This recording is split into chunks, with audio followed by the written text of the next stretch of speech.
So this morning we'll just be breathing into our hearts, really truly connecting with the love that's inside, even if it might be a small spark this morning, the size of an atom. It's still there. So you can leave your eyes open or close them. And we'll start breathing into that center space in our hearts, filling up your chest with your inhale, and then slowly releasing your exhale. Breathing into the center of the chest, breathing out a slow exhale.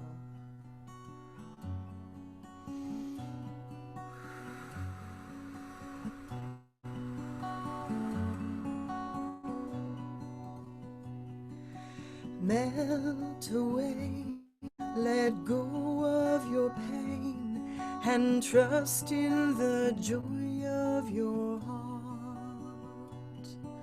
See what you need to see, free what you need to free, be what you need to be, finding your love again. Return again, return again, return to the land of your soul.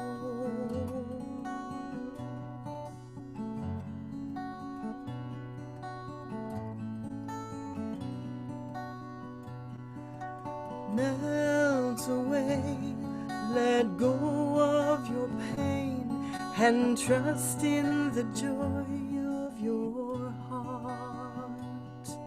See what you need to see, free what you need to free, be what you need to be, finding your love again.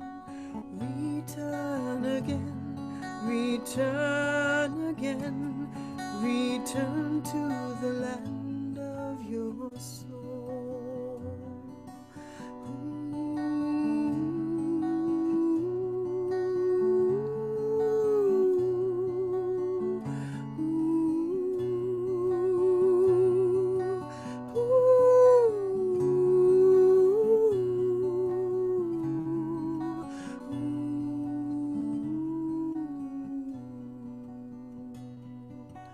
Melt away, let go of your pain, and trust in the joy of your heart. See what you need to see, free what you need to free, be what you need to be, finding your love again.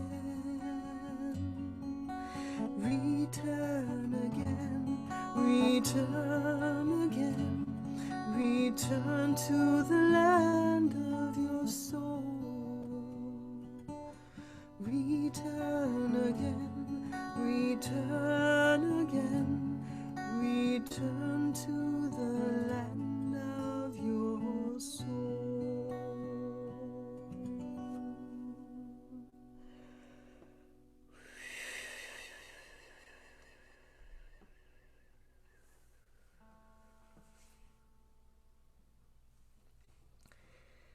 Continuing to breathe into that heart center.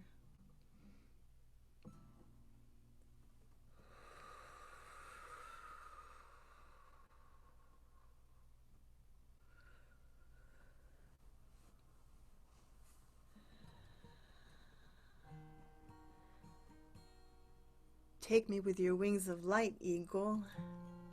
Bring us medicine from the wind, the air, the stars, and the sun.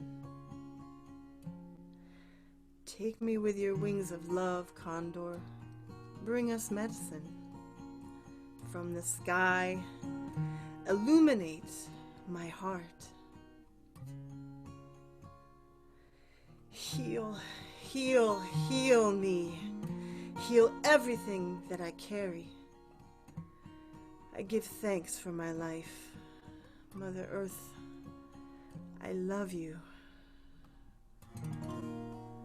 Fly with the wind.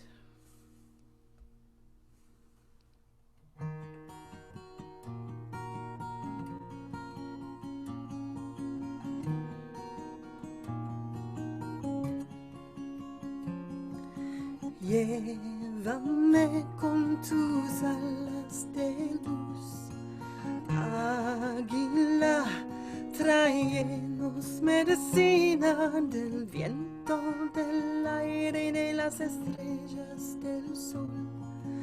Brillando me guía el camino, llévame con tus alas de luz. Águila, tráenos medicina del viento, del aire y de las estrellas del sol. Brillando me guía el camino. Cura, cura, cura, cura, me sana todo lo que yo llevo. Agradezco por mi vida, Pachamama, yo te amo. Cura, cura, cura, cura, me sana todo lo que yo llevo. Agradezco por mi vida, Pachamama, yo te amo.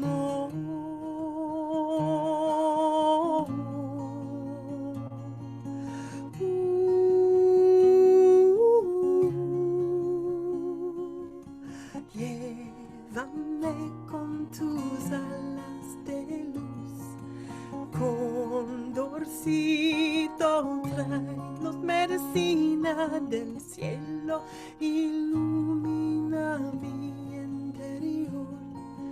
Volando me enseña el camino, llévame con tus alas de amor. Condorcito, tráenos medicina del cielo, ilumina mi interior. Volando me enseña el camino. Cura, cura, cura, cura, me sana todo lo que yo llevo. Agradezco por mi vida, Pachamama, yo te amo. Cura, cura, cura, cura, me sana todo lo que yo llevo. Agradezco por mi vida, Pachamama, yo te amo. Vuelo con el viento, vuelo con el viento, vuelo con el viento.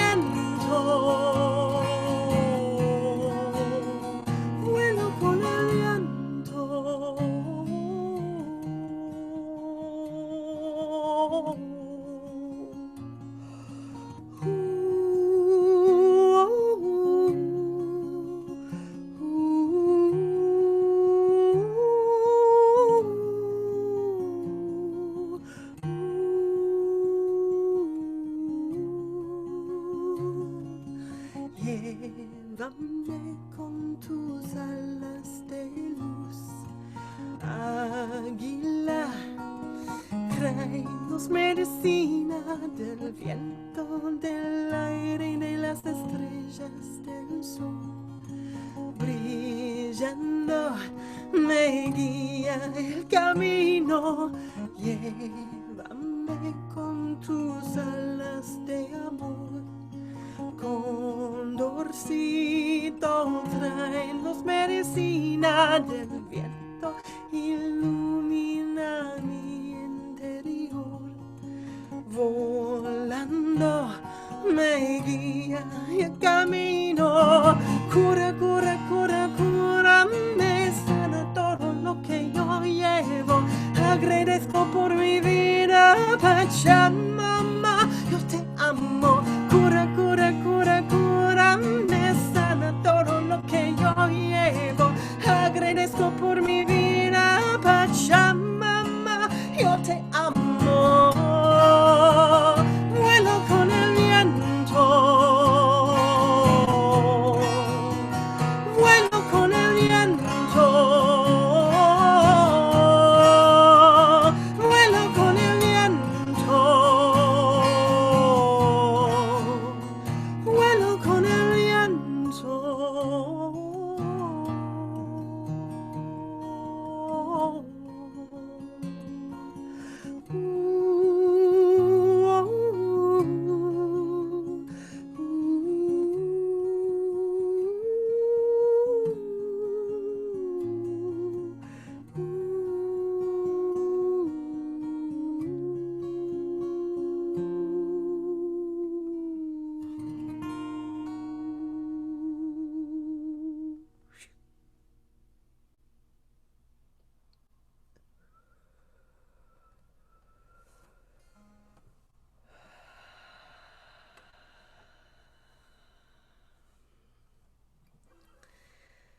Feeling that love that's growing in the center of your chest.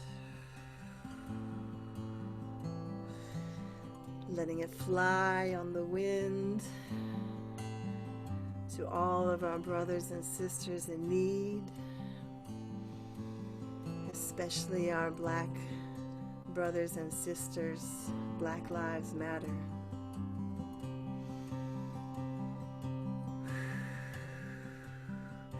Hush now, little baby, go back to your sleep, and while you're there, maybe find your soul to keep, find your soul to keep.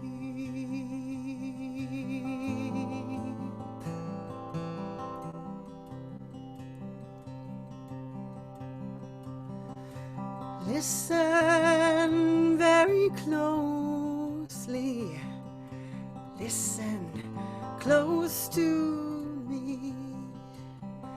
Reality is blindness, life lives in the trees, life lives in the trees.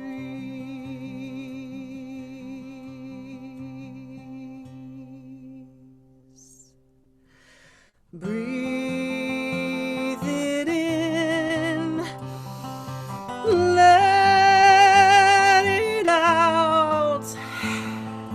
You know what it's like to live in love, live in love.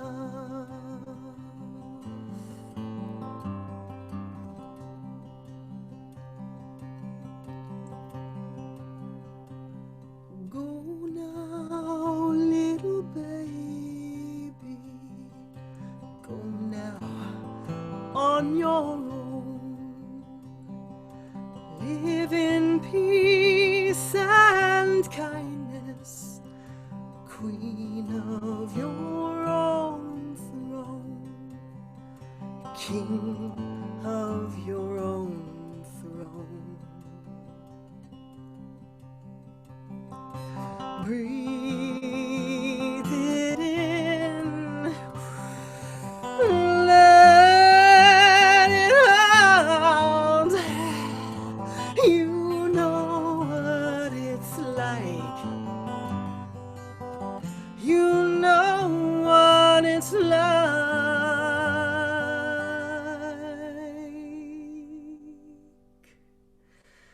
to live in love,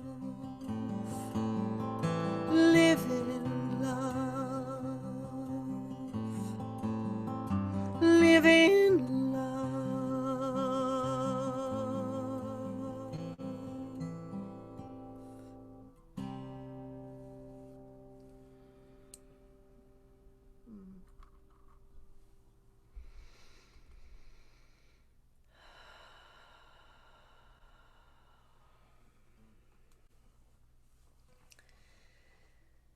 I'd like to invite you to sing with me this last song.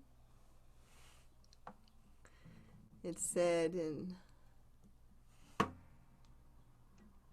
medicine community that when you meditate and pray, the gods hear you. And when we sing together, all the gods and all of the universe sing along.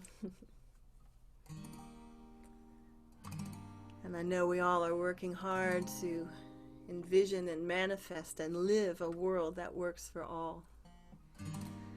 And during this Pride Month, I especially want to give blessings to our LGBTQ plus community.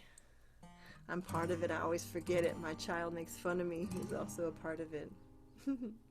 But especially to our trans brothers and sisters, where laws are being enacted to not let the world work for them. So we will sing together knowing that we can create a world that works for all. I hope.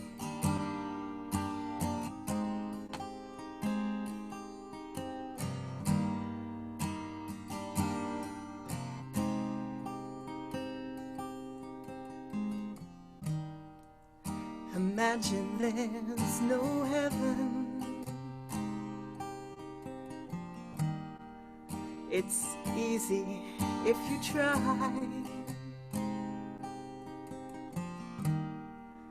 No hell below us. Above us only sky. Imagine all the people living for today.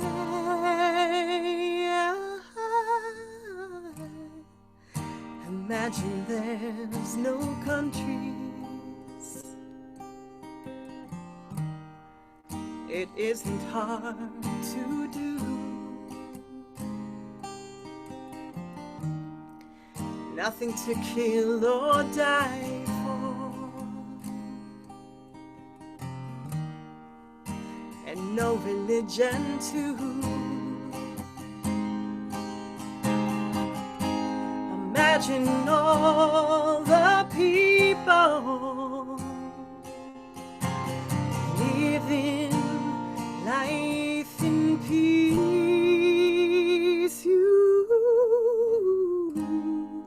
You may say I'm a dreamer. I can hear you in my heart. But I'm not the only one. That's right, sing it out. I hope someday you'll join us, and the world will be as one. Imagine no possessions. I wonder if you can.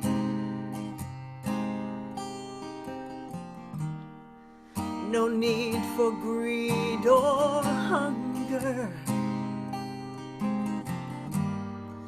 A brotherhood of man. Imagine all the people, yes I can, sharing all the world. Oh, you may say I'm a dreamer, but I'm not the only one. No, not this crowd. Hope someday you'll join us, and the world will live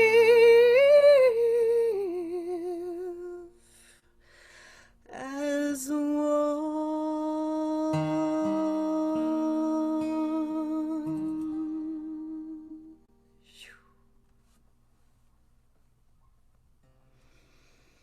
Thank you for singing along with me. Thank you. Thank you for meditating with me this morning. I feel the love. I feel the healing in my heart. I hope you do too. Thank you so much.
Trust your mind to ask the questions.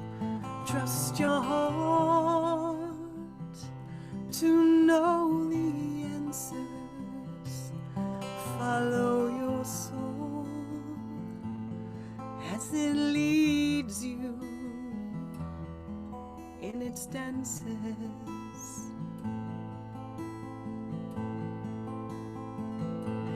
Trust your mind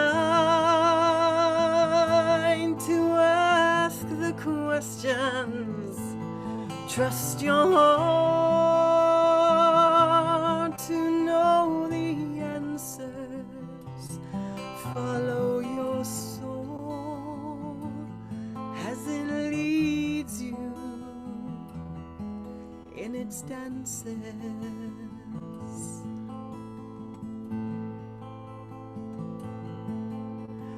Once in a while you don't know where you're going, and once in a while you don't care.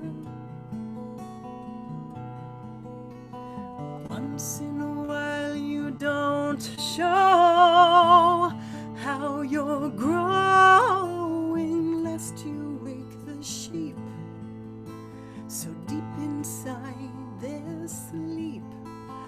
Once in a while you are scared. Will they ever notice or care?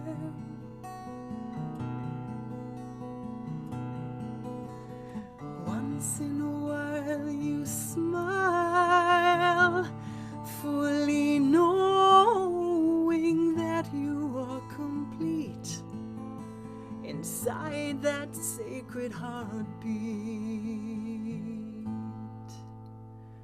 Trust your mind to ask the questions. Trust your heart to know the answers.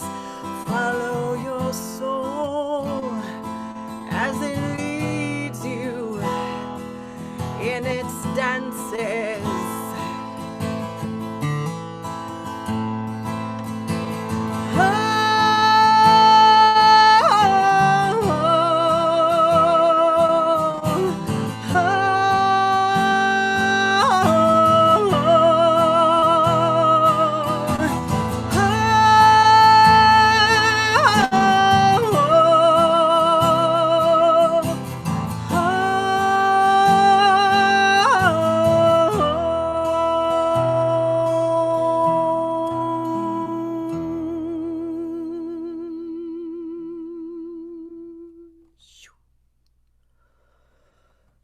Trust your mind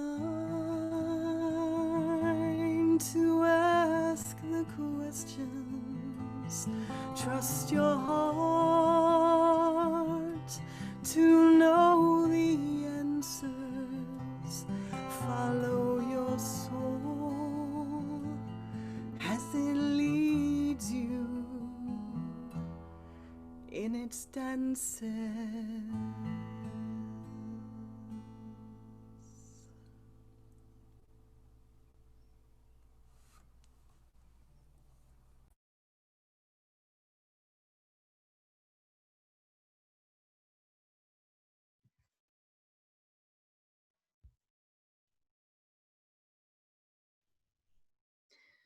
Good morning. Welcome to the Center for Spiritual Living Greater Baltimore's virtual service. I have to start off with a big thank you to Safi, who not only led our pre-service meditation / sing-along at the end, but also just is going to be doing music throughout our service today. Thanks, Safi. It's beautiful. My name is Lisa Griffey, and I'll be your host for today. Our speaker today is Dr. Roni Ellington, and she'll deliver today's message. Marianne Marsalek is our practitioner on duty today, and our sign language interpreters are someone you'll recognize, Reverend Dr. Raymond Anderson, as well as Sonia Chavez. They are assisting with making this service open, inviting, and accessible to the deaf community. And now, our invocation from Mary Ann.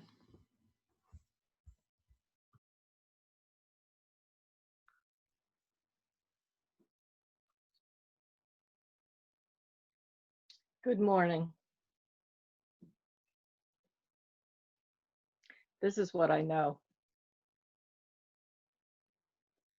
I know that there is only one presence, one power, one love, the one universal mind, and we are all connected to it. Spirit imbues us, Spirit calls us, and it feels so good to answer that call, to come together, our intention clear, to be as one, to celebrate, to worship together, to be open to the talk of the day. I know that in spirit there is no physical distancing, that being the magnificent spiritual beings that we are all connected with love and light, and we are answering that call this morning.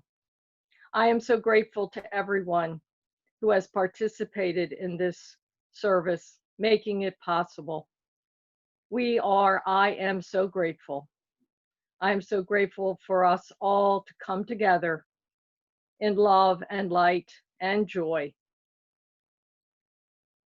I release this prayer knowing it is done, and so it is.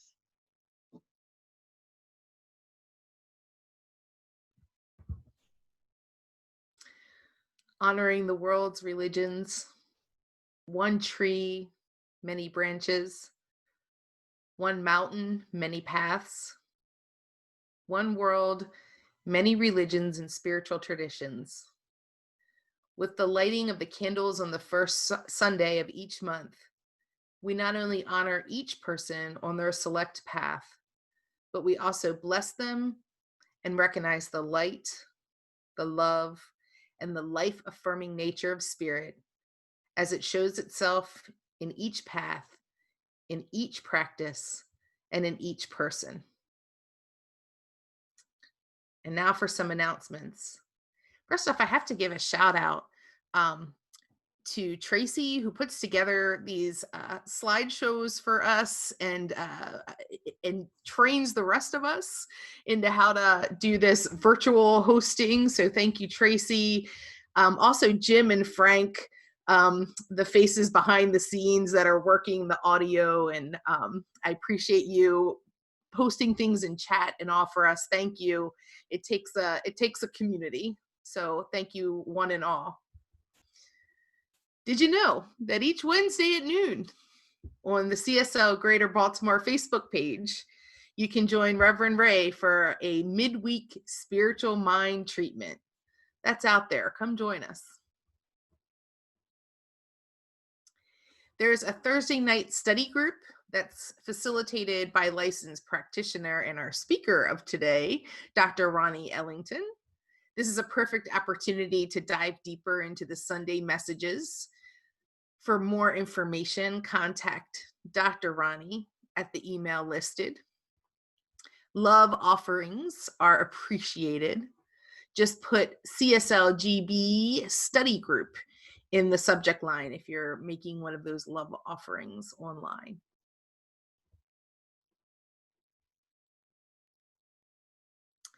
We have Movies with a Message, Frank versus God, coming up. Join us for a post-movie discussion this coming Saturday, June 20th at 3 p.m. via Zoom. You can watch the movie on your own prior to the discussion, or you can join us at 1 p.m. on the CSL Greater Baltimore Facebook page for a watch party of the film. We'll be discussing and exploring such things as why do bad things, tragedies, etc. happen? When do you feel separated from God? What is the role of spiritual community? For more information and to register, send an email to info@cslgreaterbaltimore.org. Do you receive that CSLGB newsletter each week? If not, we encourage you to do so you can stay informed about classes, gatherings, virtual meetings, and other life-changing happenings in your CSLGB community. Just visit www.cslgreaterbaltimore.org for more information, and there's a place on the website where you can subscribe to that newsletter. Prayer works. We as a community continue to treat and move our feet, knowing the truth for everyone around the planet. Practitioners are available after today's service, and prayer requests can be sent at any time to info@cslgreaterbaltimore.org. I also wanted to make an announcement about, especially because it's Pride Month, that the LGBTQIA+ affinity group at CSL Greater Baltimore is alive and well and meeting regularly. We've been holding a spiritual tapas service on Wednesdays. It's a 30-minute kind of highlights of everything that we do here on Sundays. We do that on the 2nd and 4th Wednesdays of June. And on the 1st and 3rd, our affinity group meets to prepare the service for that upcoming service. In addition, if you identify as LGBTQIA+ and would like to be a part of that affinity group, you can either you can send me a chat, either a personal chat or through the group chat here, and I'd be happy to include you in our mailings for that group. We also do a social gathering once every month or two as a group. So come join us.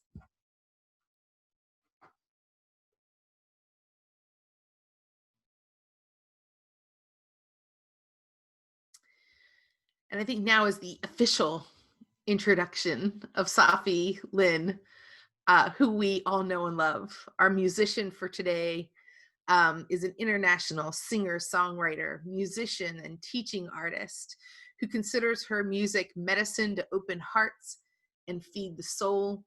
If you were here for meditation earlier, you would know that that is the truth.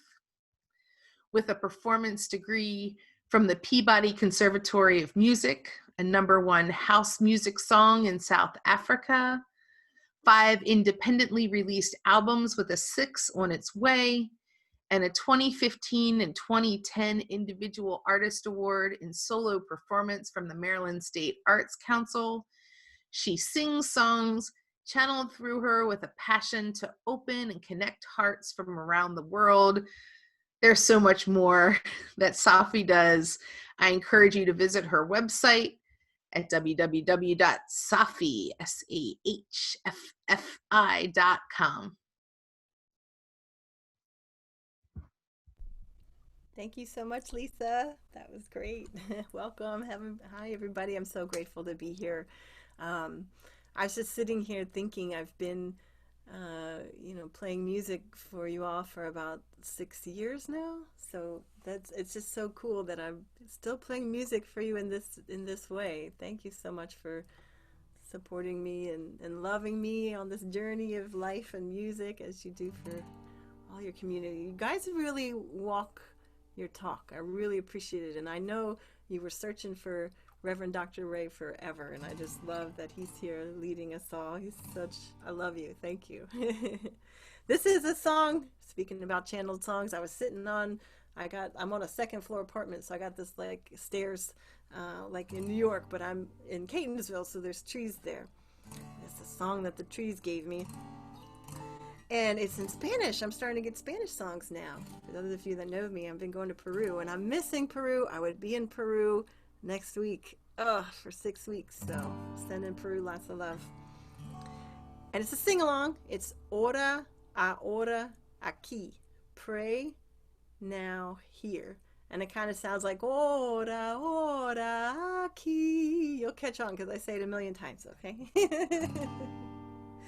In a blink of a moment, the bat of an eyelash, ora, ora, aquí.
together.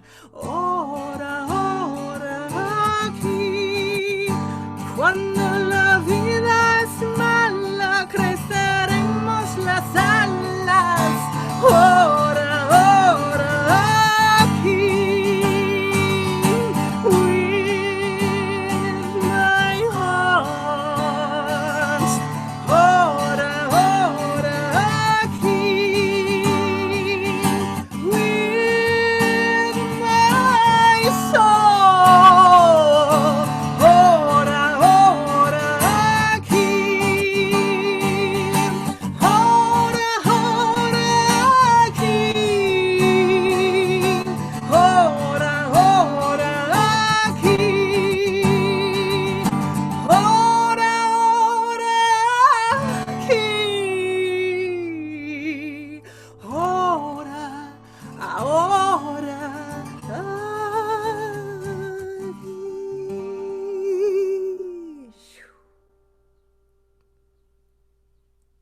Yes, thank you.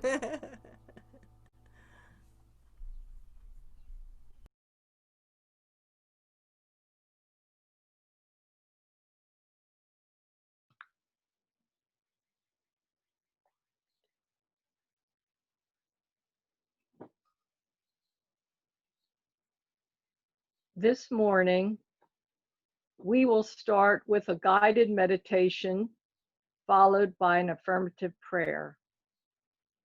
Let's start our spiritual practice by getting settled in your chairs. It's good to sit with your back straight if you can, your feet planted on the floor. Get comfortable in any way that is right for you. Now let our attention go inward. You might let your eyes close or lower your gaze. Take 3 deep breaths in through the nose and out completely.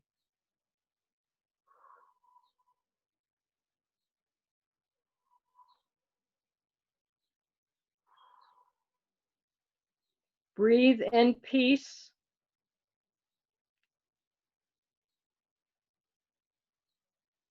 Exhale tension. Feel yourself sink into the stillness. Let each breath carry you deeper into the peace, comfort, and rhythm of the breath.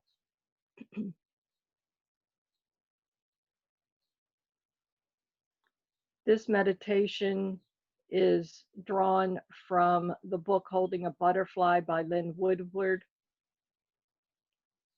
Now let us guide our attention, let it go within.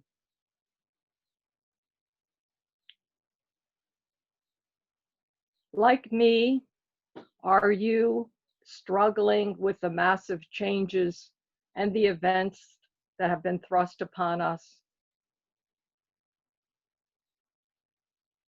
Trying to change conditions or create what you desire through all of this massive change. So much change is taking place within and without us.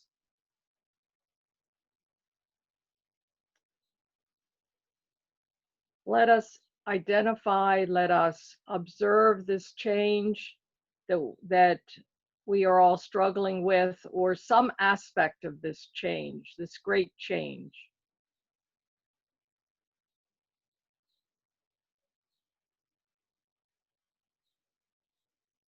Now begin to imagine your evolving self as a caterpillar in its cocoon.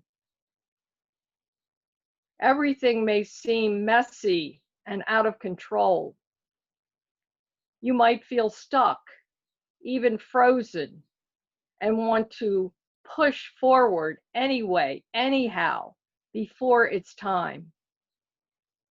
But stop. Take a break from all the things you're pushing to know, understand, decide, or make happen. especially those things that feel confusing or aren't flowing easily.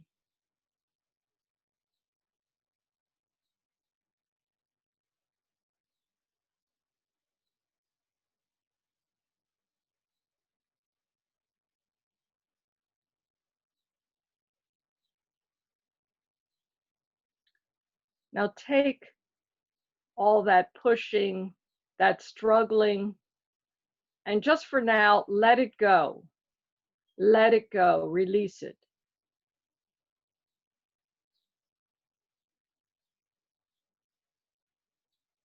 And go within.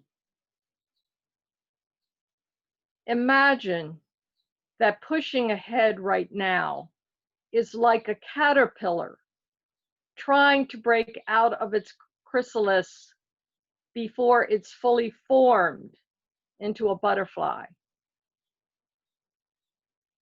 which would result in birthing or creating something unformed.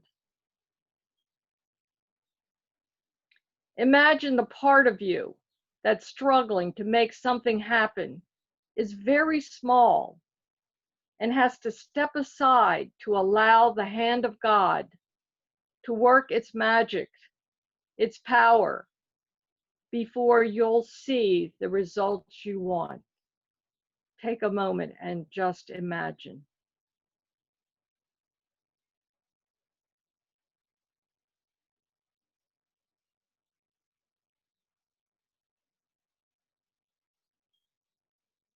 As you imagine, recognize that surrender is a state of mind and a choice to release fear. Take a deep breath now and release the push that's rooted in fear.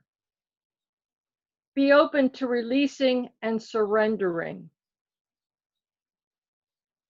Feel the relaxation and ease of the caterpillar patiently being and surrendering to the creative process.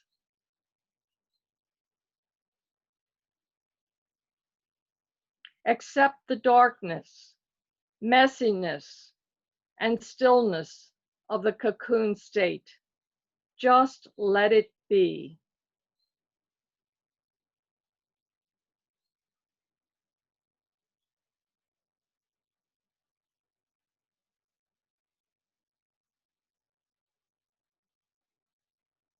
When you surrender, you may naturally be led to many actions.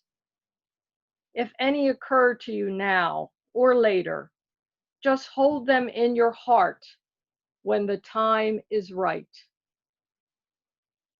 When you or your idea is fully formed, butterfly, ready to exit the cocoon, enfold yourself and fly. Fly away.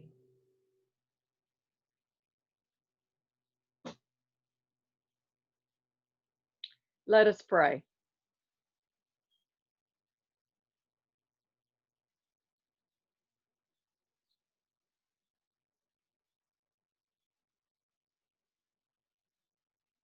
The mind of God is the only creative cause. It brings forth all life perfectly, and it is fully expressing in us and through me. The infinite is forever fulfilling and fulfilled, birthing all existence in the creative process of good. We are all one with the good. We all embody all the qualities of the Spirit. I am so grateful to know this, to be a part of the creative process, to know that like the butterfly, I need to be, I need to rest, I need to let the divine creative process move forward at its own pace. In doing so, I am opening up a divine spaciousness, a space within me to learn, to hear spirits call, to receive the insights that I need to proceed in a divine fashion. Right here and now, I accept the change. I accept the messiness. I surrender. I am ready to release the fear and keep on releasing the fear. There is no need to struggle, to angst and strain. I recognize the richness of the cocoon state, the creative evolving state, opening up to new ideas, new ways of being and acting. I take full advantage of this divine space within me that is opening up, that is touching my heart to open up any tight spaces within. I am so grateful for the support, the guidance I receive from God, from Spirit. I am open to the miracles that are happening in my life and in those around me. I am open to hear the message of Spirit. I am open to hear the message of the day. And I am open to hearing what I am being called to do. I am so grateful to know these truths, to keep on opening up, to be open at the top, to hear Spirit again and again, and to be guided, and to listen to my higher self, my true intuition, to know what is my next step and the step after that, and to fully blossom in the right and perfect time and place.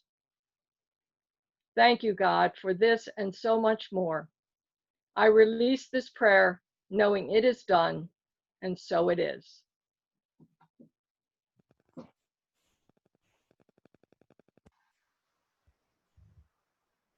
Thank you, Marianne. Our speaker for today is Dr. Roni Ellington. She is a mathematics education professor, inspirational speaker, and STEM education scholar and mentor. Dr. Roni Ellington has spent the last 18 years cultivating herself as a teacher, speaker, scholar, and personal development expert. Trained as a mathematics educator, Dr. Roni Ellington has authored several scholarly articles on STEM education, parental involvement, and successfully navigating the STEM pipeline, particularly for minority students. As a co-owner in Evoke Life, Dr. Ellington is an expert on transformation learning and personal mastery. As a licensed practitioner, she is committed to bringing this to the masses through teaching and is extremely grateful to serve this community in whatever way is aligned with her spiritual mission.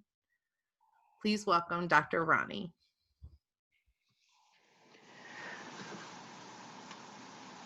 Okay. Hey, I'm sitting down, which is a big deal. Hey, Reverend Ray, I know you was going to be here. You should have told me. So am I the one to share my screen with the slides or what? Am I allowed to share my screen? Yes. Okay. All right. Cool. Let me so you guys can see it? Yes. Okay, good. Let me do from the beginning. All right. So welcome everyone. Welcome. As we continue into June, we're talking about mindfulness for mavericks. So this topic, I thought it was quite interesting that when I was asked to talk today, the title for this day is Mindful Intentions, which is interesting because a lot of the work that I do with clients, etc., is around intention.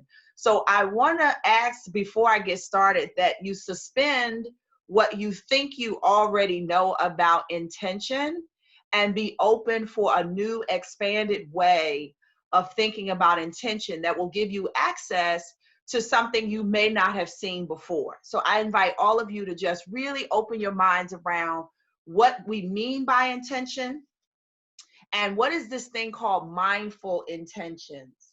Okay, so the theme is all demonstrations are complete when what you set into motion through the law of mind appears in form.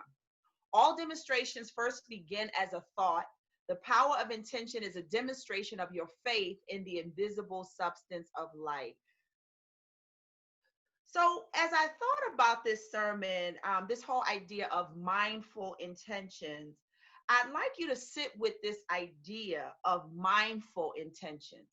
So if you think about mindful intentions, what came to me was there must be this thing called unmindful intention that would be the complement in this conversation. So if we say that there's this thing called mindful intention, it automatically implies that there are unmindful intentions that may or may not be operating. This also had me think about times where I've been in conversations or people have been in conversations with me and they've said things like, that's not what I intended. So some outcome occurs and then the person says, well, that's not my intentions. And it also reminded me of an ex-boyfriend of mine who used to say this all the time: the path to hell is paved with good intentions. So as I reflected on this conversation for today, I just really thought about, if there's a thing called mindful intentions, what do we mean by unmindful intentions? And what is the process through which we bring forth to mind, not just to thought, and I'm going to expand even the definition of mind. How do we bring forth mindfulness to our unmindful intention? I know that's a lot to think about. So here's the question. If there's this thing called mindful intentions, what are the default unmindful intentions that we may not be aware of that are demonstrating themselves in our lives? And then how do we have access to our unmindful intentions to bring them to mindfulness so that we can shift not only our experience of life, but our results in life? What it also did was help me think about, do you always set intentions? Right? Because we say set an intention. Well, the question is, if those intentions are not mindful, can we set them? Right? So all of these questions kept coming to me as we talked about intention. And I really thought, and this is our work in my company, we really are helping people to unpack that your intention is always present. You're just not present to it. And it may be that you are unconsciously setting an intention that's not aligned with what you're saying in any moment or how you're participating in any moment. And that is causing the disconnect between what you say you want to happen and what's actually happening. So as the good mathematician that I am, we always start with defining terms. Anybody who's been in a math class will tell you that before we talk about a mathematical term, we have to find a definition that we can agree on. Because like any body of work, any philosophy, it is built on definitions. And I get this from Reverend Bray. Every time we talk about something, he has the definition front and center. So no different today. So here's the standard definition of intention that we usually use is an idea that you planned or intend to carry out. If you mean something, it's an intention. It's your goal, purpose, or aim. It's something you meant to do. And this is key, whether you pull it off or not. Some synonyms that are in the dictionary for intention are purpose, design, aim, end, object, goal. And what we mean to accomplish may not happen. Intention implies little more than what one has in mind and what they want to bring about. So as I reflected on this definition, and again, as the mathematician that I am, this is confusing to me, because if intention is simply a goal or objective, why not just say, this is my goal, not my intention? See?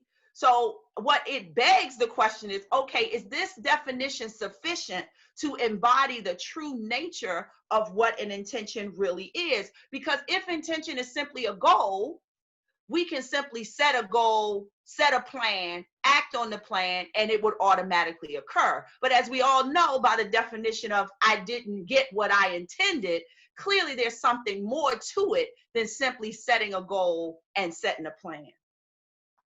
So again, I don't like definitions that provide ambiguity, because then I don't even know what I'm talking about when I say I am setting an intention. And I'm clearly not saying what I mean when I have an unmindful intention that may be running in the background.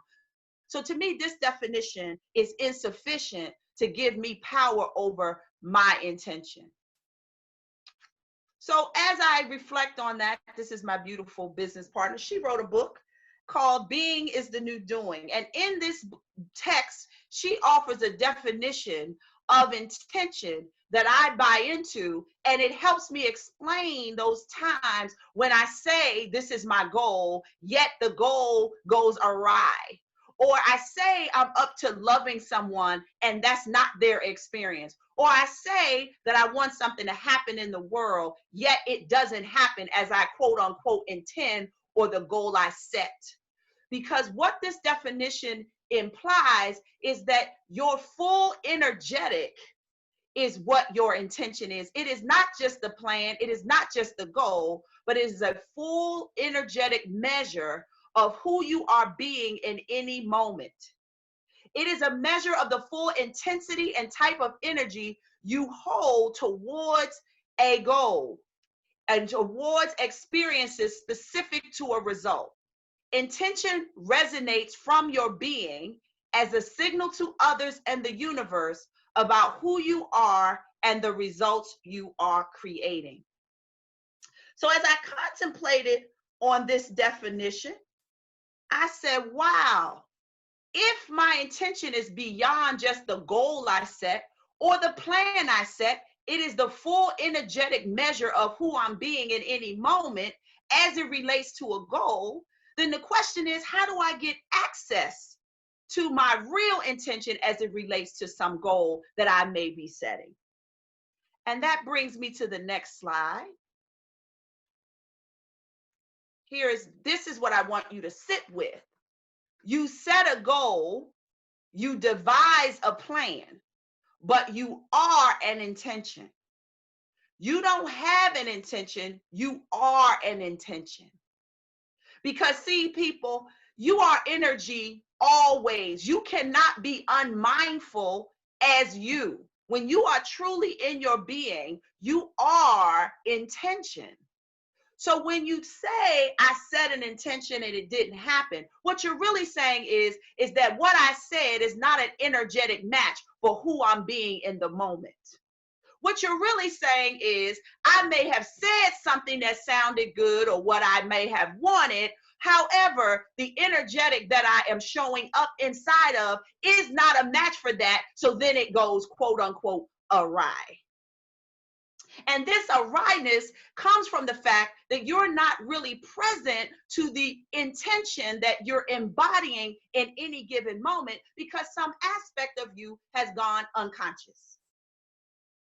You may have a hidden belief. You may have a thought that you're not saying out loud, but it's driving how you're showing up. You may have a feeling that's in your soul that you can't quite put your finger on, that's not a match for what you're saying or the goal you set or the plan you're trying to go about realizing. There's some aspects of your anatomy, of your being, that is not bought into this so-called goal or plan that you are saying consciously. So when you go to act on it, you don't have a sufficient amount of energetic to actually realize that which you say. Now, what this does is it puts us in a whole new realm of responsibility. So not only are we responsible for the goal we set and the plan, but we're also now responsible for the energetic that we bring to that goal and that plan, because that is the intention that will create the result. Unfortunately, we spend little time investigating and excavating who we're being in any moment as it relates to anything. And I'm only speaking for me. If this don't count for you, then you can put mute and keep it moving. But I'm only speaking for me. There are times where I am acting as if that I am up to something, but when I check in with my energetic and I check in with my experience, I can see that what I'm saying is not a match with what's really happening in my spirit, in my mind, in my heart, and therefore it has little room to manifest in our lives. If you can relate to that, you can raise your hand, or maybe this is just me.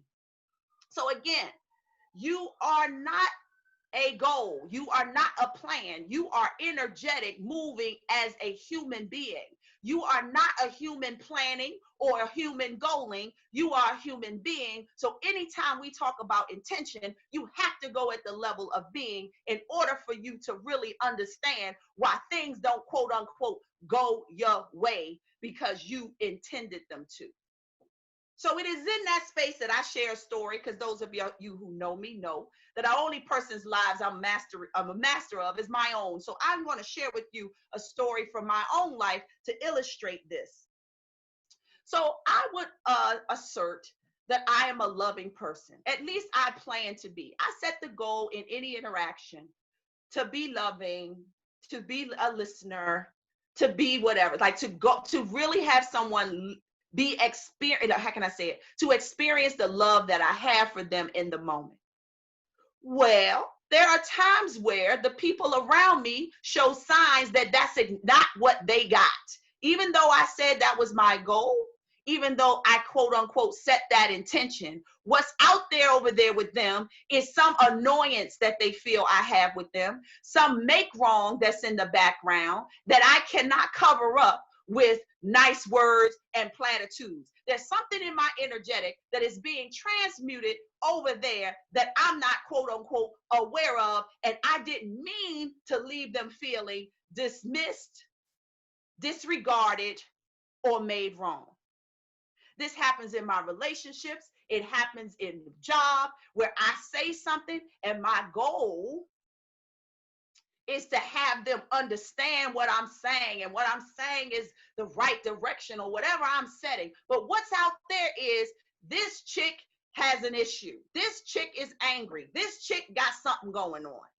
Now, before I really understood intention, I would simply push this off to say, that's their problem. They didn't quite get me. I would make all kinds of explanations and excuses for why my so-called intention was not realized in the world.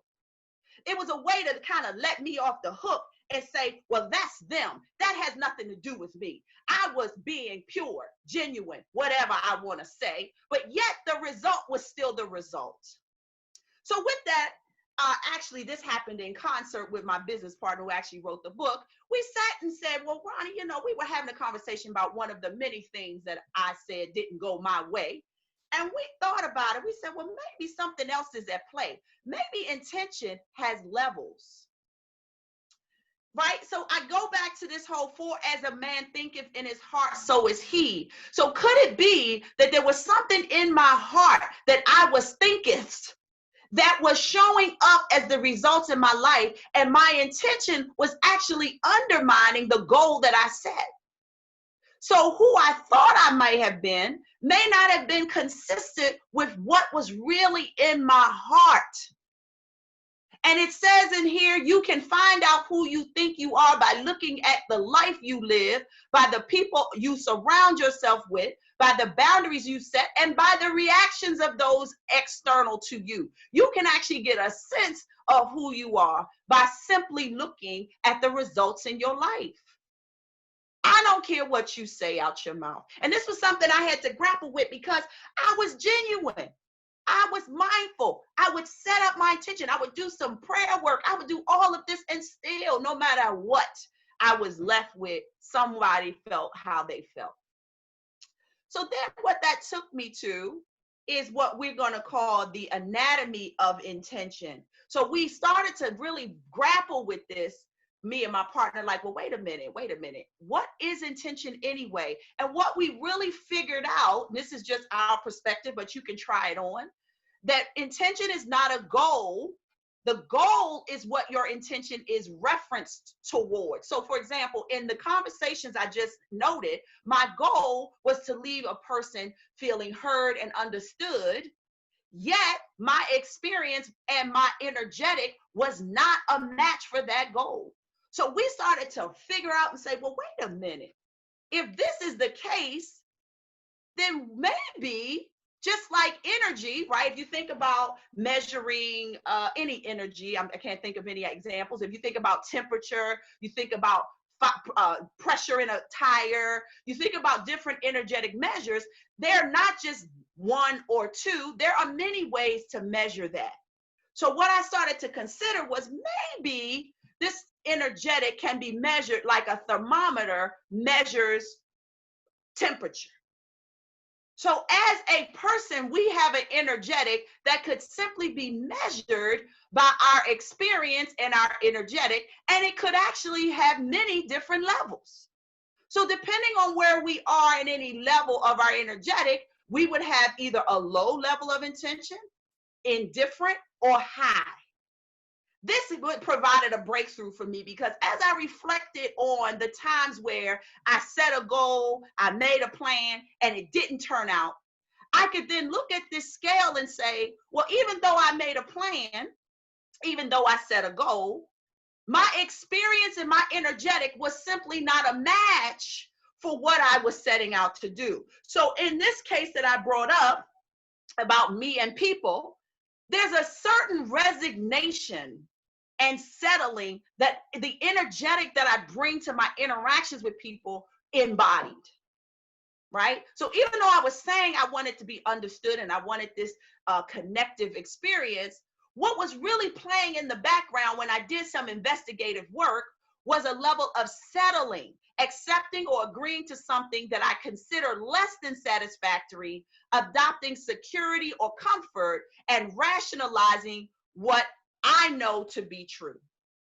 So inside of me saying I want to connect and I was settling, there was this -1 type of energy that was then giving me the results out there in the world. Now, this is a high level conversation because what this then does is it forces us to look deeply at how we're showing up as it relates to a goal we set and a plan we put in motion and really doing the truth telling work of where we are as an energetic and an experience. So you will then see that in those times where you did not make the mark and that wasn't what I intended, it actually was what you intended. You just wasn't clear where you were coming from. Now I'm going to pause there because I want you to sit with that. And we're going to do a little exercise for you to really uncover in your life where that has occurred, where you have had a goal and a plan and it went awry. But when you really think about your experience and your energetic, when you look at your thoughts, when you look at your feelings, when you look at your beliefs, when you really tell the truth about where you were coming from, you will see that the energetic that you embodied was not a match for what you said you wanted. And therefore you got exactly what you intended. See, going into a relationship or a situation feeling resigned and settling for what was less than ideal would cause people to feel like, wait a minute, something's off. She's not really telling the truth. Or she has really got some make wrong that she's trying to step over and all of that. And so my resignation would seep through my bones just like someone who may not have showered well, it would seep through their skin. And no amount of pleasantries, no amount of I love yous would actually counteract the stench of where my resignation lived. Now, again, I'm only speaking for me, but you look in your life in those times where you say you about something, but nothing in your energetic is a match. So you are actually either in the low end, you might be indifferent, you might be wishing and wanting, but you're not embodying the energetic that's a match for what you say you want. So your intention is always being realized. But what you're not realizing is where you are in it. So therefore, you don't have to be responsible for when that quote unquote intention goes awry. Got me? I can't see y'all, but I'm gonna take the case that you are following me. So here's what I'd like you to do as a way to just really play with this idea. And I want you to just kind of look at the intention scale. This is a proprietary instrument. So, you know, you can use it, but give it credit because it's our proprietary work, because we did some excavating. And I tell you, it's a truth teller all day long. So think about a time in your life where you have missed the mark, where you did something or you showed up and something occurred that wasn't what you intended, that you didn't mean it. They took it the wrong way. Or you was at work and you had a quote unquote goal to get something done in a timely manner and it just didn't go that way. Now I can also own that there are times where it does. And I'm not going to talk about those just yet, because there are times where you really are an energetic match for what you say, and the plan you create is aligned with that. But let's talk about the times where you so-called didn't get what you intended. Now, as you do that, I want everybody to come up with something. That's right. Come up with something that you can look back, whether it's in a relationship, is at the job, it's even with these events that's occurring where a lot of people are saying, I don't know what to do in response to the injustice, right? But you know, it ain't happening around me, but I'm a good person. What all that when you want something to happen, yet it's not happening the way you say. It could be global events, it could be personal events, it doesn't matter. Okay, great. Everybody got something, correct? Good. I see the nods through the screen. All right. Now reflect as you look back on that instant where it went awry. Reflect on your thoughts, feelings, emotions, and actions that you embodied in that interaction or in as it related to that goal, whether that goal was justice for everyone, whether that goal was showing love to your husband, whether it was at work, being a good colleague, whatever the case may be. When you dig deep and you investigate your experience and your energetic, where was it really on this scale? Were you resisting? I mean, you were struggling, you were having difficulty, you were forcing, you were going against your personal truth. Maybe you were sacrificing, where you was in an either or mindset, avoiding and denying something that was true to you. Maybe you were indifferent, which is a good one, where we say we're up to something, yet when we really check our intention, when we look at our experience, we are highly indifferent. Because as long as it doesn't impact me, as long as I walk away with whatever I came with, I'm good. So even though I say I'm about justice for all, what's really present is I'm quite indifferent. I just don't want to look bad to the people outside of me. So when it's not happening, I can just sit back and say, I did all I could. Or maybe you striving. You are making great efforts. You are focusing on a whole lot of effort. But what you're not doing is embodying the way of being that would be a match for what you say, because you don't even know what that looks like. You haven't investigated that. So again, I just invite you to look at that instance where you did not make the mark and what your true intention was in that moment, and how that will then explain why it went the way it went. It was not that you just didn't, I don't know, whatever excuse we make. It was because these energetic was insufficient to get the goal. So here's what Wayne Dyer says: you get what you intend to create by being in harmony with the power of intention, which is responsible for all creation. And again, intention is not a goal, it's not a plan, it is the sum total of how you're being about a situation or a goal in the moment. And when you look at your collective intention, you will see that your life is a direct match for the intention that you have had, whether knowingly or unknowingly. So here's my man, James Allen, as a man thinketh. And again, thinking is not just in thoughts in your head. You are a thought in the mind of God. You are a being in the mind of God. So when you think about thinketh, I want you to expand this notion of thinking beyond what you're saying in your mind to the energetic that you're bringing. Your thoughts are your body language. Your thoughts are your heart. Your thoughts are your feelings. Your thoughts are your beliefs. Your thoughts are all who you are in the moment. So think about that in that expanded definition. They themselves are makers of themselves by virtue of the thoughts, again, the being, which they choose and encourage. That mind is the master weaver, both of the inner garment of character and the outer garment of circumstances. So if you see in that intention scale, there's this inner experience, and then there's the outer energetic. That's how I interpret this. And that is, as they may have hitherto woven in ignorance, meaning unmindfulness, and pain, which is reaction, they may now weave in enlightenment, which is consciousness and happiness. So again, as you expand your idea of intention, this definition that we probably have always seen and what we talk about is expanded in us. So now I encourage you to take what we've done and just think of a time. Your job today is going to be to really excavate your intention, how you are showing up as it relates to a goal. One, you got to be clear of the goal, because you can't miss a mark if you don't know what it is. So as you interact and do things, set a goal. What is my goal here? And then reflect on the thoughts, feelings, emotions, and actions that you are embodying as it relates to that goal, and check it against the intention scale.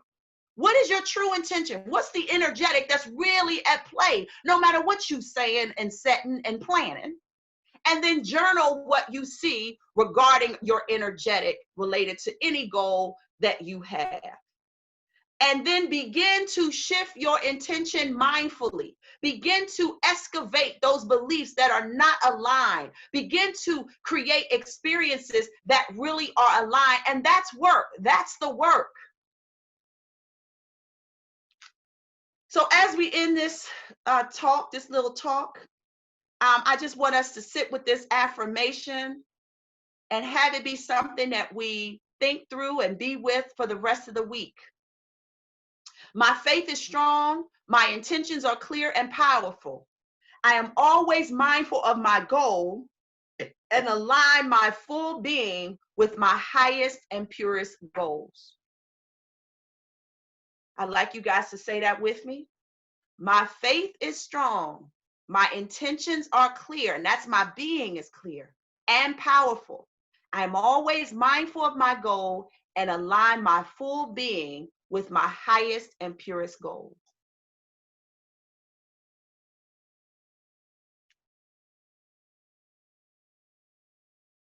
And so it is.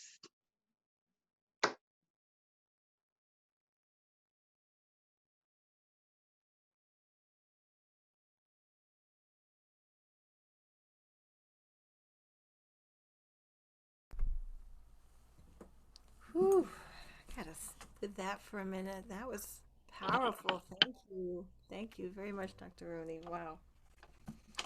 I love it.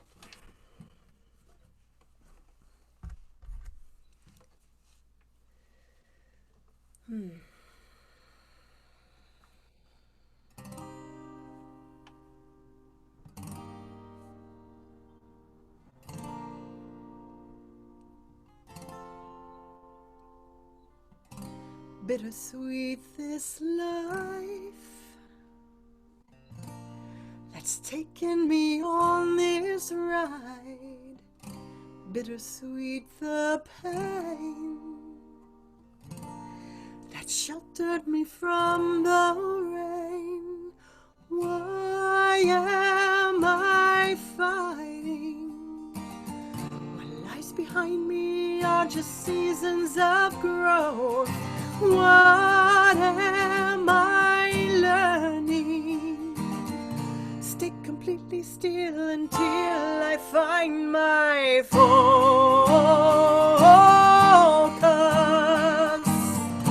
Stay completely still. Stay completely still. Focus.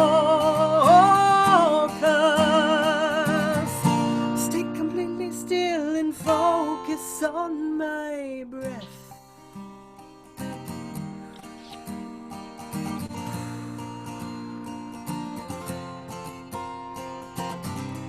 bittersweet the truth. It flows like waterfalls between me and you. Bittersweet this time. We've come together, but we don't know the next rhyme. Why are we fighting? What lies behind us are just seasons of growth. What are we learning? Stay completely still until we find our focus.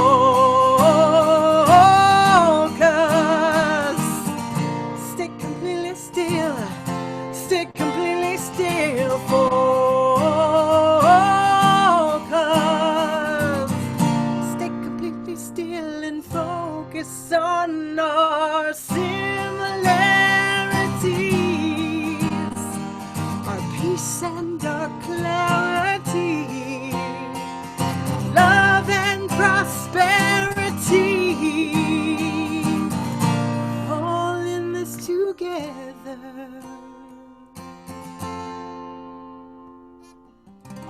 Bittersweet is death,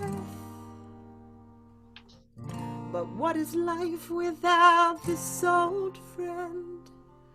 Bittersweet our goodbye, but I know I'll see you on the other side.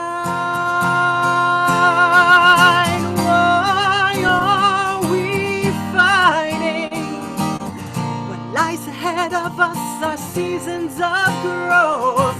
What are we learning? Stay completely still until we find our focus.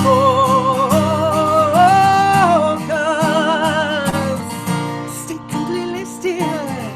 Stay completely still. Focus. Stay completely still. Stay completely still. Focus. Stay completely still. Stay completely still. Focus. Stay completely still and focus on my breath.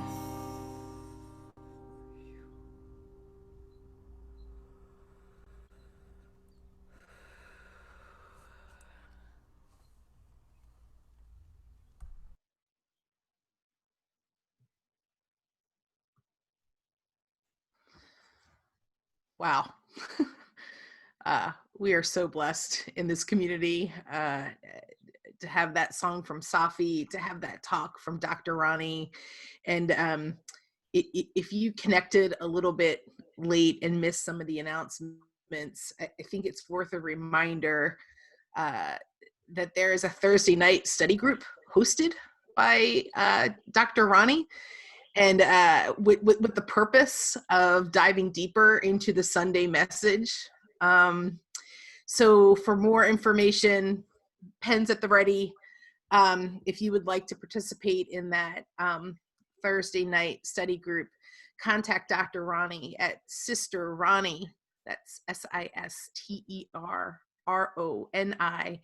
at AOL.com. Thank you. And now to review our conscious giving and tithing. You see on the slide in front of you, there are many ways to give through PayPal, through text message, or even just sending something through the mail. I invite you to either go to the website or use the phone number to do a text message.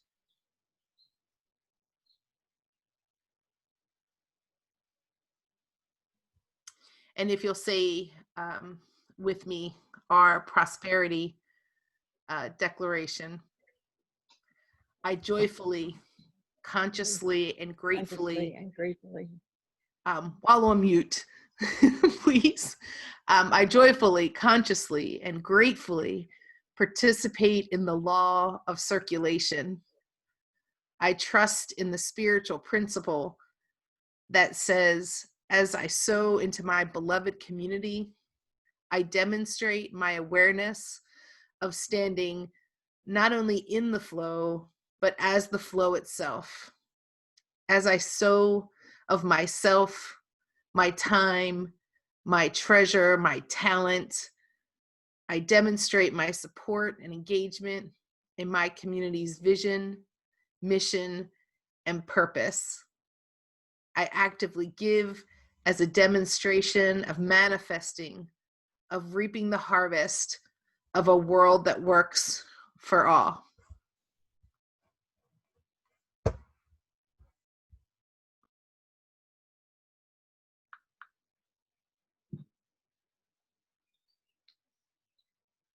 Thank you, Lisa. This is what I know. I know that God is with us.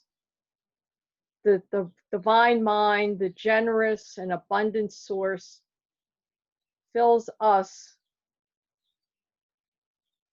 this community, with prosperity, with all the infinite supply that we need, that we are attracting new members, that we are building and flourishing.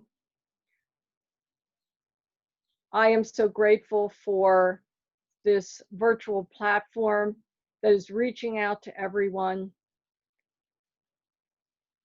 Yes, we are in the flow. We are the flow itself.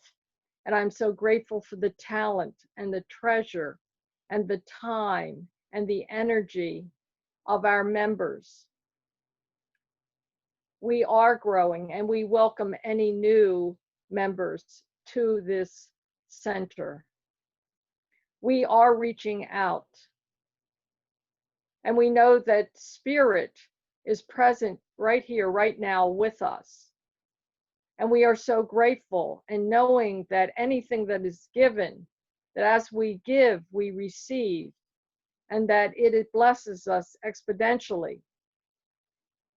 That we are drawing members, that this money is going to our vision of a new building, of new services, of a youth ministry, and it goes on and on. And we are so grateful to know this, to accept this, to know that Spirit keeps blessing us, this each and every member, each and every visitor. And we are so grateful for this and so much more. And I release this prayer knowing it is done, and so it is.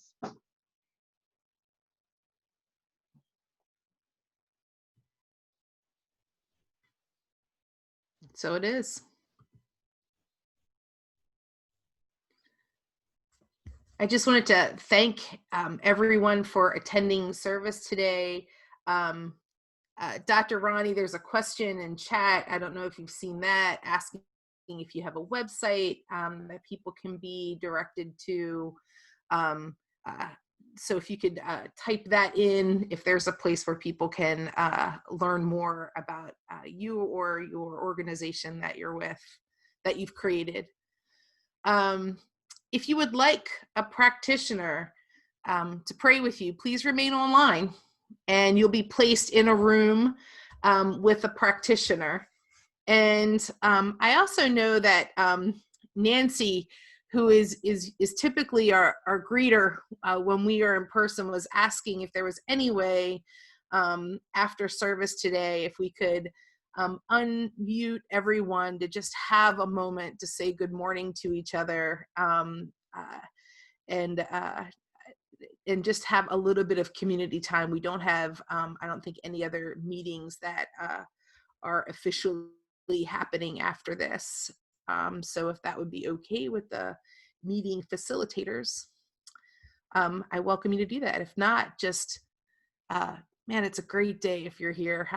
Just enjoy this beautiful day, get outside, enjoy some nature around you, and have a wonderful one. Thank you all.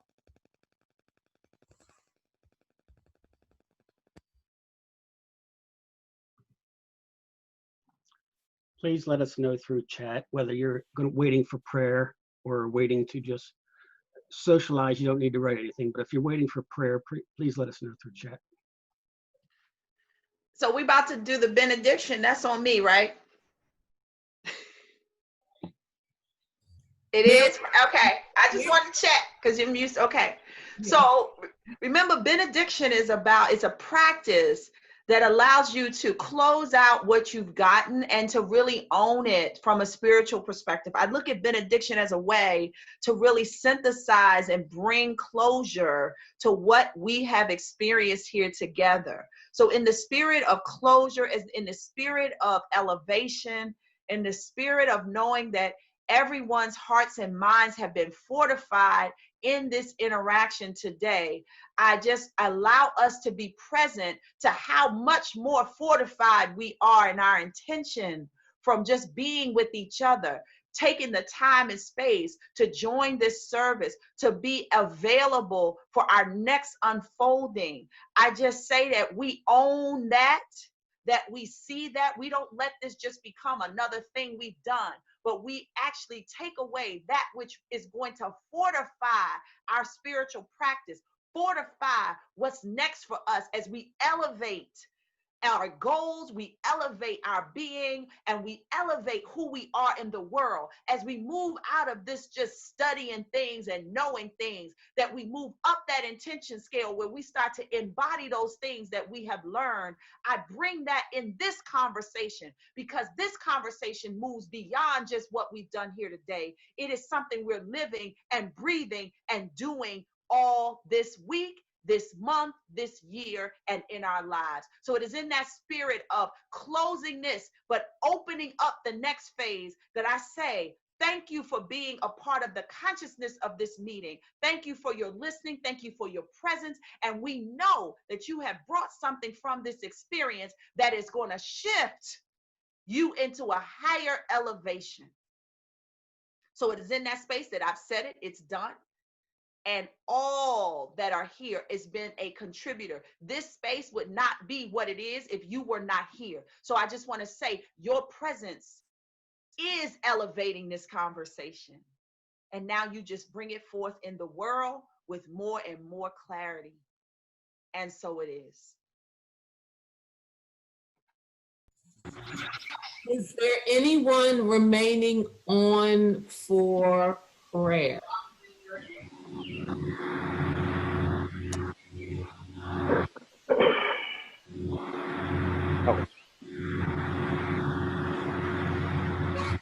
Okay, if you are I'm about to mute a few people because I'm having background noise. But if you are remaining on for prayer, can you please raise your hand so we can identify you? Okay, now this is the tricky part. Rephrase yourself. Okay, pull that off.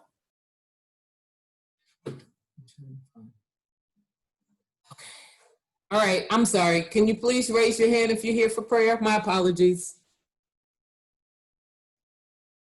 Okay, that's unscroll. No one? Okay.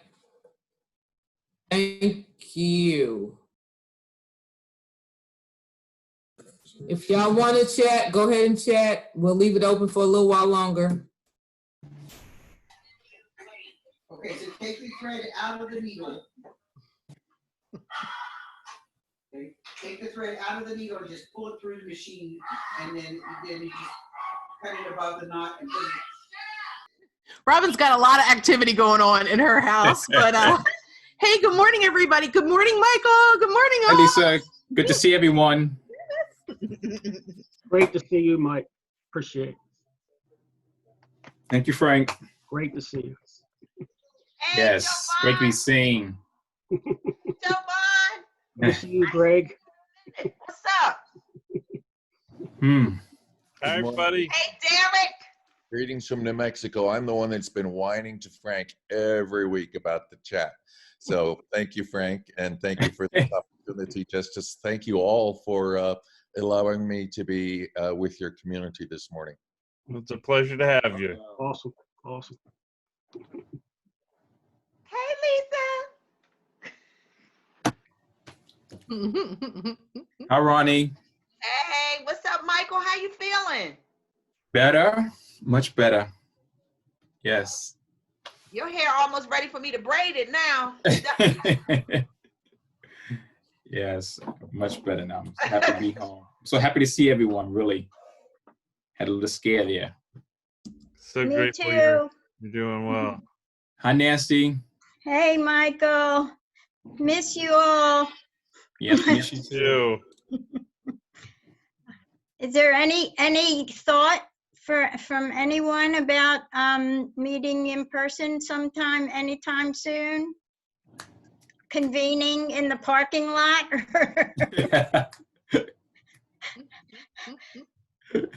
12 feet apart, not 6 feet apart. I went to the farmer's market this morning. It was a line. They gated it off as a line, and they had these spots on the ground for us to go in. They had to wait. It was such a different experience. Wow. This morning. Yeah. I bet it All the way was. around the block, and you got to stand exactly 6 feet apart. And yeah, How long did it take them to get up to the front?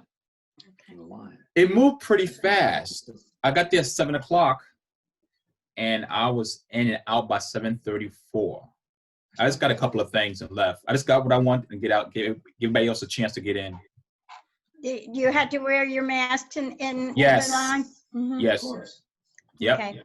People should be wearing masks. And it's very limited venues. It's only fruits and vegetables. Nothing like the cooked foods and all that other stuff. None of that.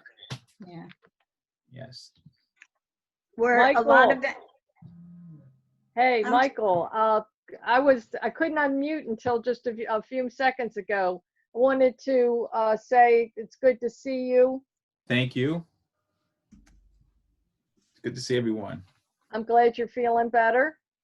Yes, ma'am. Thank you. Take care of yourself. I will. Frank, Thanks, Rev Ron. Safi can't get unmuted. Where is she? Where's Frank? Huh. Yay, Michael, we're so glad you're all It's right. Frank Matthew. Thank you, Sophie. How about your Frank? Thank you. How about your Frank? Sophie, That great was- morning. Thank you. Thanks, Ronnie, everybody. great morning. Great talk. Honey, Well- wow. Love you, Ronnie. Rev Ronnie. Marianne, great praying and benediction and all this good stuff that you do. Yes. Thank you. The meditation was very good. Excellent. Yes, I needed that. Ronnie, that was a wonderful talk. Thank you so much. Thank you. What was your takeaway? Because you know I couldn't see myself. I did that on purpose. I literally just had the thing up and I didn't know what, I couldn't see anybody. So I just literally just spoke what was there because I'm like, okay, this whole thing is like, okay, usually I don't sit down. Y'all know when I'm talking, I'm all, so I'm sitting here like, okay. So what did you left with? Because I wasn't present. It wasn't even me. I just kind of just said Channeled. Yeah. You channeled your inner you, and it was wonderful. It was Yes. great. And it's so funny that when I got the title of the talk, I was like, oh God, okay, this is our shit. I mean, this is what we talk about. We do intention coaching. We are really this whole idea of elevating the conversation around intention from something you do or plan to something you are, because people are using these reasons like, oh, that's not what I intended, as like, no, you're always getting what you intend. You're just not aware of what you're intending. Yes. So it's not that you're not getting, I didn't mean it. No, you did mean it. It's just you wasn't aware, you know, of what was happening. And it's funny because when I think about how resigned I am, it was a lot of resignation in my life. I was like, and then Marianne Williamson said something to me that hit me, and this is just something to take away. She said, you may not have intended to hurt, but what you didn't do is intended to love. And that hit me. Like when she said that, because it's like you did not align your being to love. So then you did intend whatever happened. Like that, and that's the word. And I was like, oh, because I would make that excuse like, oh, they just took it wrong. And I'm like, no. There's some way of being that you are that has it translate, because the Dalai Lama, nobody taking him wrong. He is embodying a certain way of being that resonates even if he doesn't speak. And So so the takeaway for me was around the energetic. Yeah. Yeah, of the energetic, because that's where I feel the disconnect. That's where I look at my patterns, where I look at what I have intended, quote unquote, what I have manifested, and what was the energetic around it. And I sit there and my face turns into one of those little emojis with the drop frown. You know, I'm just like, oh my God, there it is. It's the energy. Yes.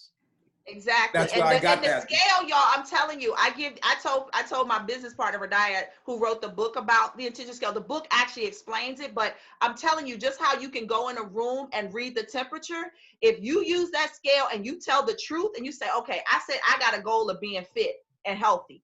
Okay, sounds good.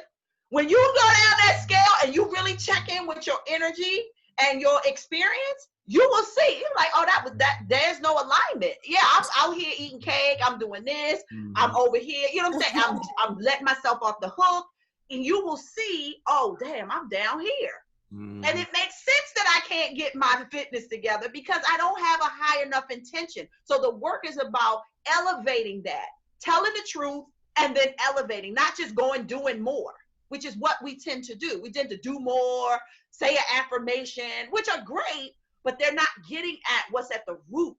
And that's the work. That's why, and I've been talking to white people for about the past 2 weeks. We had a workshop with white people around, you know, their indifference to the suffering of Black people. I said, no, it's not a problem, but get that you're indifferent. And that's why you don't know what to do. Because they always say, what should I do? Well, first deal with your indifference. That's the first thing, to stop asking me what you should do. Start to deal with your indifference. And then you'll start to notice, wow, I'm just indifferent to this whole conversation, but I'm trying to act like I am. And that's not bad, but it's the first step. And I've been having these conversations on a regular. I done spoke to organizations. You know, our company do work across different dimensions. And I'm like, y'all intentions are just not a match for what you're saying. That's all it is. Got it. Yeah. That's all that's happening. You're not bad. You're not wrong. You don't have to be guilty. You don't have to do all, you know what I mean? Stop. Yeah. That's just lowering your intention even more. So now you're suffering. We don't need suffering white people out here in these streets. Like, no, stop. You know what I mean? So anyway, this is a complex, and I just gave y'all a taste, but this is a complex discussion because when you start to see it, it starts to make perfect sense. Hey, Sue, you're in now. Good to see you. Hey, Sue, you helped me. I was eating. No, Sue, you helped me. We had a conversation on Thursday night that made a huge difference. Remember, I told you I had a conversation with white folks on Friday, and our conversation served me well, and I got such good reviews, and I was able to address all my resignation and make wrong in our conversation that had me be so clear that, I mean, no white person got triggered. That's a big deal. Because I was so clean. I didn't have no make wrong. I wasn't out here trying to, you know, my subtle insults that I do, like all the little stuff in the back. Look, y'all might be the facial expressions. Actually, I haven't. I had a couple different reactions. It cost me some sleep. Our conversation cost me some sleep. I just want you to know. I was having some level of discomfort. And Michael, we missed you. And then when Sue told you in the hospital, I was like, the hospital? We just talked last week. So anyway, I'm glad you're here. So if you're interested in really digging deeper, the study groups really do help us unpack, because in a talk you can only talk a little bit, but in the study groups we really do get a chance to see where we are in it. Yes, we are very honest in our conversation, so if you're a little squeamish about truth, just get yourself shored up. What time on Thursday night? What time on Thursday night? They're at 7:30, from 7:30 to 8:30 on Thursday. Okay. How can I get the link? I'll send it to you. If you send me an email, I'll just put you in the invite. So what I do is I create a Zoom and then I give you an invite once you sign up, or just say, yeah, I want to be in. I'll just add you to the thing. All right. All right, well, I'm going to go now because I have some videos to record. I love y'all. Thank you. Love you too. Thank you. Thank you. Thank you. Thank you. Yes, Great ma'am. to communicate with people again. So love everybody. Yes. Good to see wonderful. Good to see everybody. Michael, I didn't know that you were in the hospital. What I didn't. Yes, You didn't ma'am. have COVID, did you? No, they tested me for that, but I had chest pains. Oh. Ooh. And I was out with a girlfriend of mine shopping because I did a cleanse since the first of the month. And these chest pains, I mean, Wednesday, I just thought, this is it. This is it. So she rushed me to the hospital, and they took some tests. They didn't find anything. The doctor said, I got an MRI or something. Really? They did that, yes, ma'am. And I had a blood clot in my lung vessel. Ooh. So what can be done about that? I'm taking shots and tablets. Lovenox. Yes. Been there. And that made me I mean, I had some challenging I've been in the valley since Wednesday. And dealing with this, and you know, in the hospital. I never been in a hospital before. I never been through that. The whole stuff was experience. Everything was such a new experience for me. And dealing with that, and you know, then I had to take these needles. I had to give them to myself. I just like, okay, Lord, how did I get here? How did I get here? And I got some answers. And I'm better now. I'm much better now. Yeah. Thank goodness. Thank Yes, goodness. I go back Tuesday for a checkup, and we'll see if my levels are back. But it came from being locked in on the shutdown. That's what it came from. You staying home, not moving like, you know, I used to, cooking in the kitchen, running for 8 hours and sitting for half an hour. At home, I wasn't doing that. I have a studio apartment. How much can I walk around and do? Mm-hmm. So that's where it came from. Oh, I'm listening. Wow. Yeah, so now I'm taking walks. That's good. After dinner, take a walk. I'm gonna buy me one of them bike things so I can sit down and. Yeah, I've been seeing those on Well, television commercials. Yeah, I thought I would get one too.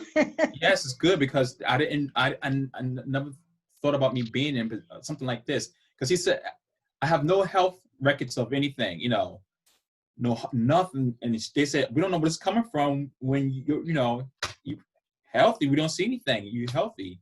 Mm-hmm. You know, he didn't know what it was until he took the MRI. You know, found that it was these blood clots. So. Wow, near your heart. Yes, it was in my lung vessels. Yes. It's the lung vessel, huh? Wow. That's good. It's good you went in. Yes, ma'am. I mean, it was so painful. I just knew, oh my, right under my left was all on my left side, right under my chest. Did they say anything about pleurisy? Does the word pleurisy come? No, ma'am. Seem recognized? Okay. Well, that's something around the heart that that happens. But I'm glad. What is it, like liquid around the heart? Well, it's good you didn't have that. No, I didn't have that. This was the lung. The lung, yeah. Mm-hmm. The left lung, yes. Wow. Michael, do you know? We were praying. I heard about it from Sue, and I had you in my prayers, but I didn't know how to contact you. So it's really great to see you. Really, I was like shocked. You're such a young, healthy guy. Yes, everybody's saying that. My mom, everybody's saying that. I try to eat healthy. That's why I was doing the cleanse. You know, doing the cleanse. I told the doctor I was doing a cleanse, and it's not that. Exercise, it was gotta keep moving. Yes, being home for them 2.5 months. You know, I was honoring to stay in. I'll go in, get what I need, and come back in the house. You know, I didn't go around and hang out and none of that. And this what came up. Wow. Well, it's a lesson for me because I really don't do exercising at all. I'm become very sedentary, and even when I walk in my court, my stamina is very low. So you know, I really do need to do more walking outside. And there's plenty of way, I live in a, enclosed neighborhood, and the people are out there walking their dogs all the time. So, everybody is walking but me. And like binge watching, I did binge watching, movies and don't get up. That, all that just added, Mm-hmm. So now I'm like, if I sit for an hour, I get up and just move, or just stand up and watch TV. I'm more conscious now. Think about mindfulness. I'm more mindful now of everything now. It's just put me in a different state. Just being in a hospital and is hooked up to these machines. I'm all bruised up and. Oh boy. Well, there are a lot of virtual exercise opportunities out there. Yes. That through YouTube and different organizations, because my husband has to exercise, and Parkinson's organization has lots of classes you can take online. So I'm sure there's other opportunities. So yeah, okay. It's really, exercise is so important. I do. I belong to a gym, but it's closed. Yeah, it's closed. It's right down the block. I'm right downtown. What is it? The Mac? No, the other one, the purple one. What is it? Planet Fitness. Yes, Planet Fitness. Yeah. But it's closed, so. Michael, I also wanted to share. Sometimes I think we've all been feeling. I've been doing this too. I'm listening to you. I'm hearing you because I'm like, it's time. It's nice outside. I go for a walk. But also the lung health. When we're a little like this, very anxious times, and when we're very sensitive. We feel that and we don't notice this anxiousness in the lungs.